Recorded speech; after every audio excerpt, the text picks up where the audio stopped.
Hey peeps, welcome back to my channel. And we have the lovely Bridget here with us today. And Mr. Apple back over there.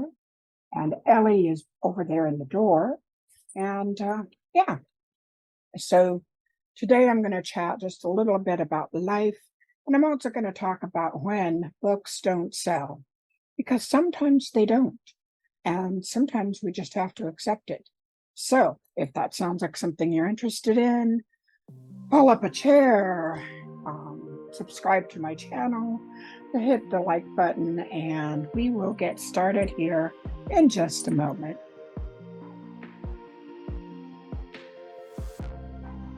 So happy Sunday. I'm recording this the same day it's going up. Yes. Bridget doesn't come to visit the camera very often, does she? She is looking for her treat. I discovered that she absolutely loves churro, which is that soft, creamy kitty treat, and she gets one a day. So she's always on my desk, usually in the morning, trying to convince me it's treat time.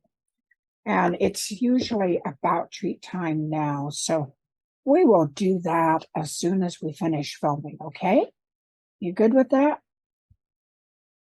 Took her to the vet the other day.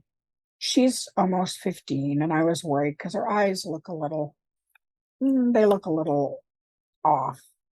And he thoroughly checked her out. And he said it's just aging as usual. She doesn't have cataracts, and she seems to have some seasonal allergies. So she's got a lot of discharge. So I bought some kitty eye wash, and I've been cleaning her eyes. She's going to have to let me do that again today. She doesn't like that. But so, yes, Miss Bridget, Miss Beautiful Bridget. Anyway, oh, life update without the cattail in my face. I finished Fractured Flowers. It's at my editor. As I said, I turned it into a long novella and I lowered the price on it.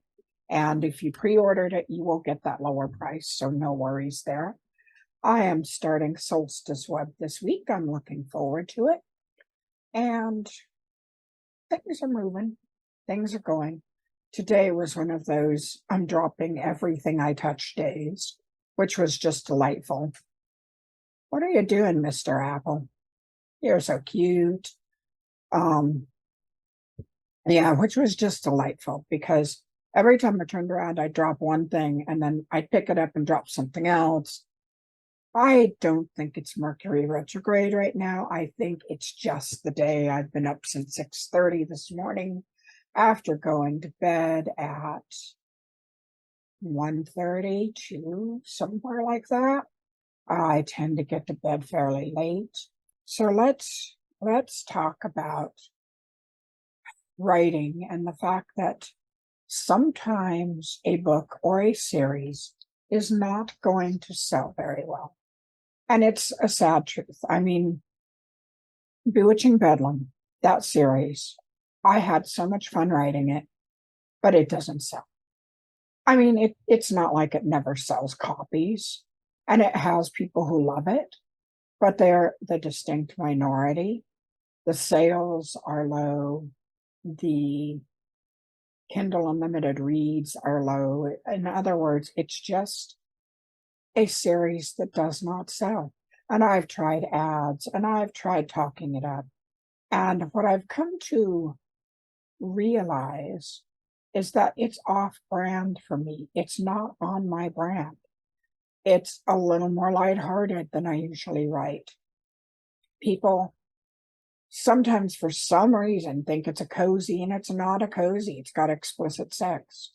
But they'll buy it and they'll get really pissed at me because they're like, I didn't read the warning, I guess. Well, I'm saying that. They didn't read the warning that I have in the description saying, this is not a cozy.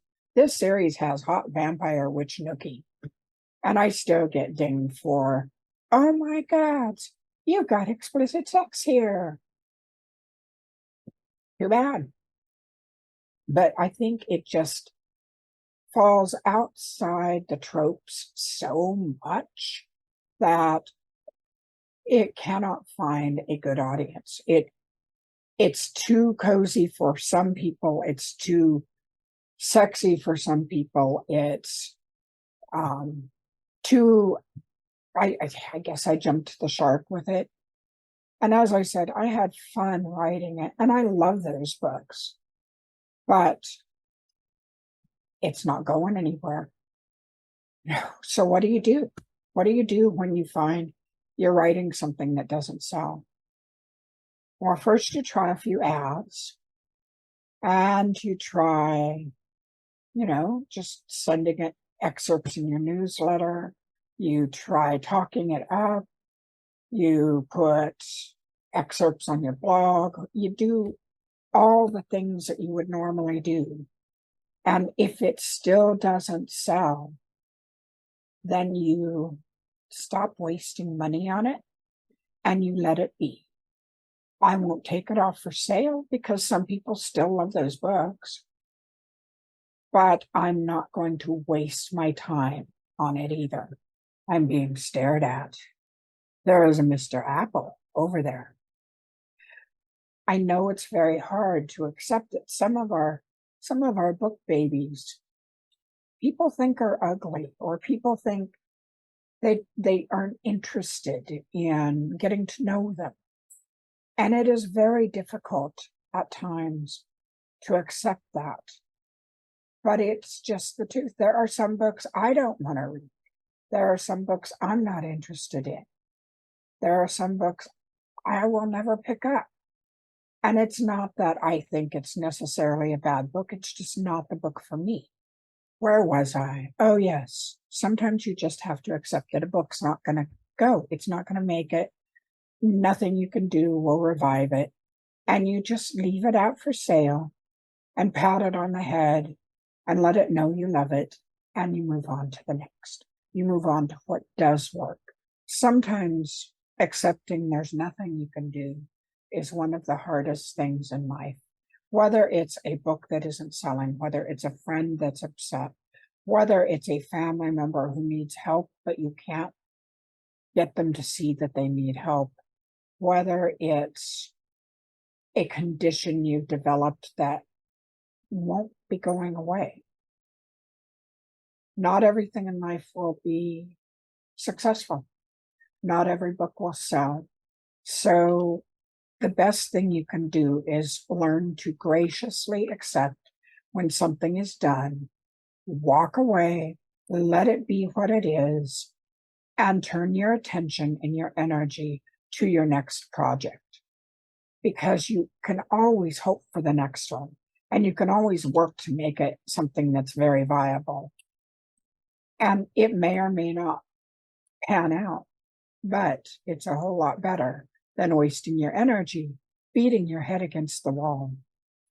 So that's going to be it for today. Fractured Flowers comes out next week, the week after, 25th, I think. Yeah, somewhere next week. And Solstice Web will come out late next month. The novella Web of Danger will be in the back of Solstice Web, so you'll get that with the book. Then I start on the first Starlight Hollow book. Don't expect urban fantasy, but it will be dark and magical, and I'm really looking forward to writing that character. She's going to be fun. She's going to be a handful, I'll tell you that. I can feel that already. So I will talk to you later. If you want to support me in other ways, you can find me over on Patreon. You can buy me a coffee. You can buy my books. You can just like the video, and that helps. And, leave a note in the comments. What are you up to? What are you doing? And has there ever been anything in life that you've had to just let be what it is and stop trying to push it? Tell me about it. I'll talk to you later. Bye-bye.